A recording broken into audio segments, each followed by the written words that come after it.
जाएगा। अच्छा, तो तुम सब हमारा विरोध करता है, भाग जाओ यहाँ से, इसका अंजाम बहुत ही बुरा होगा।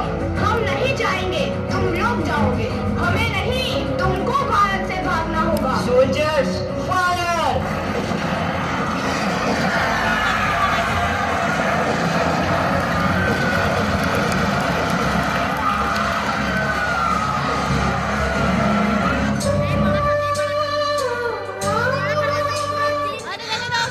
ये जमीन हमारी, ये धरती हमारी, ये खेत हमारे।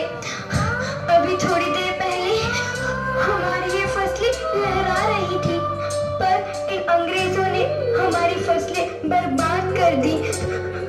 इन अंग्रेजों ने एक ही झटके में इन सब फसलों को काट दिया।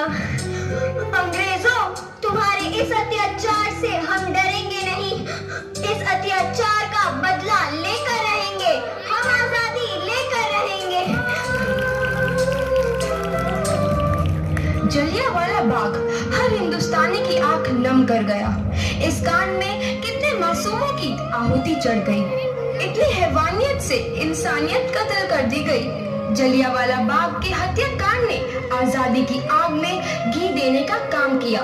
मासूम औरतों, बच्चों की दर्द भरी चीखें और सिसकियां इनकलाब का गूंज बनकर उभरी। लाला लाजपत राय, भगत सिंह, राजगुरु, सुखदेव सरीखे क्रांतिकारियों ने भारत की इस जमीन से विदेशी दरिंदों को निकाल फेंकने के मंसूबे मजबूत कर लिए।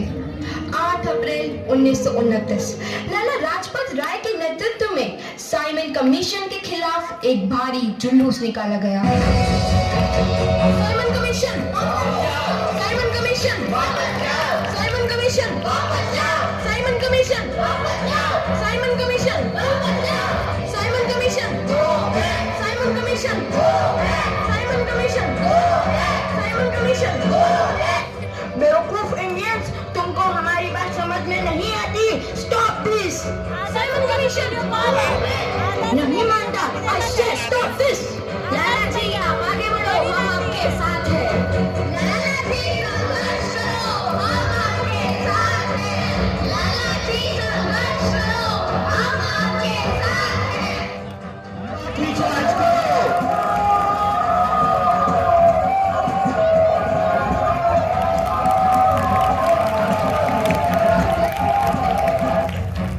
लाला जी को तो बहुत गहरी चोट लगी है, उनका सर फट गया है।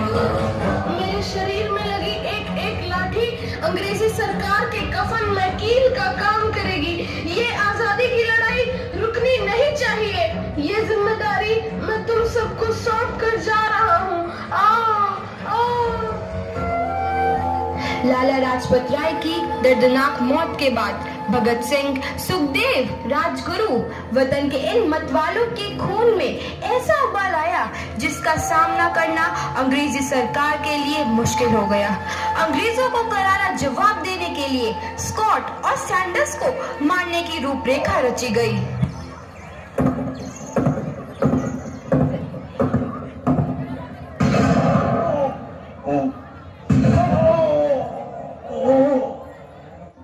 सैंडर्स मारा गया।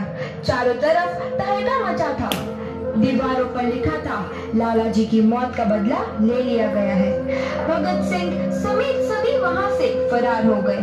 8 अप्रैल 1929 दिल्ली में ब्रिटिश सरकार की सेंट्रल लेजिस्लेटिव असेंबली की बैठक में 2 बम धमाके की आवाज सुनाई दी।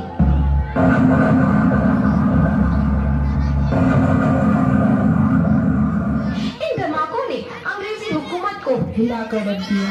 इस घटना को अंजाम देने वाले भगत सिंह, राजगुरु और सुखदेव ने अपने आप को अंग्रेजों के हवाले कर दिया। 1930 को अदालत ने अपना फैसला सुनाया।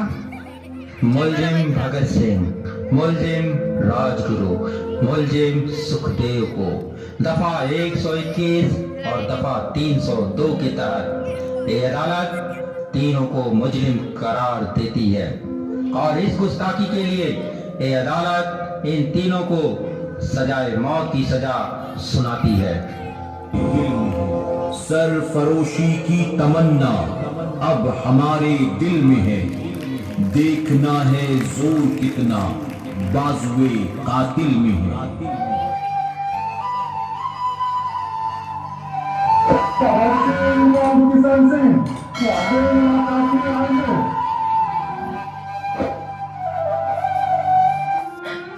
पुत्र की हाल है तेरा।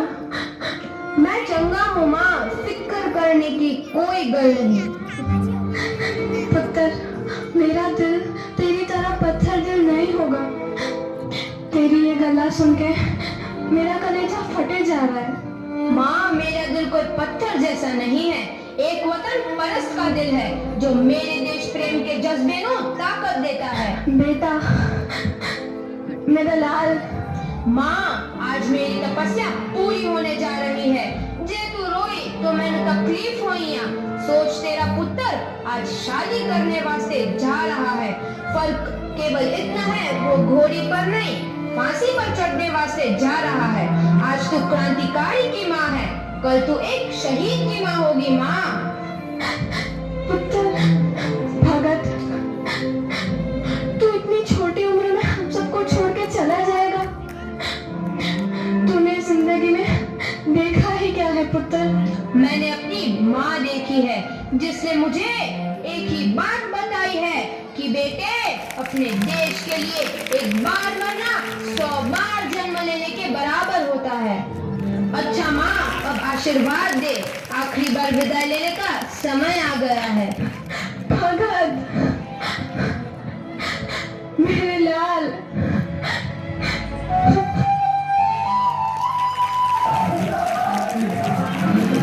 भगत सिंह, तुम्हारी कोई आखिरी ख्वाहिश? हमारे हाथ खोल दिए जाए। हम तीनों दोस्त एक दूसरे से गले मिलना चाहते हैं। इनके हाथ खोल दिए जाए।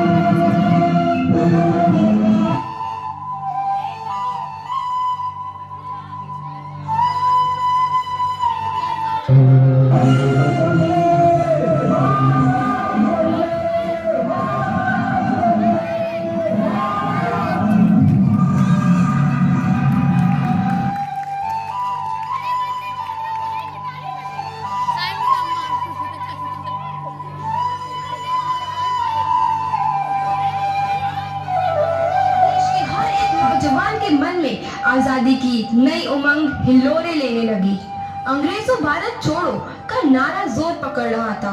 सबने एक आजाद भारत का सपना देखना आरंभ कर दिया था। हर कोई अपने अपने ढंग से इस महायज्ञ में अपनी आहुति दे रहा था। सुभाष चंद्र बोस, रानी लक्ष्मीबाई, तात्या टोपे और मंगल पांडे जैसे शहीदों की कुर्बानी रंग लाई। 15 अगस्त 1947 को भारत आजाद हुआ।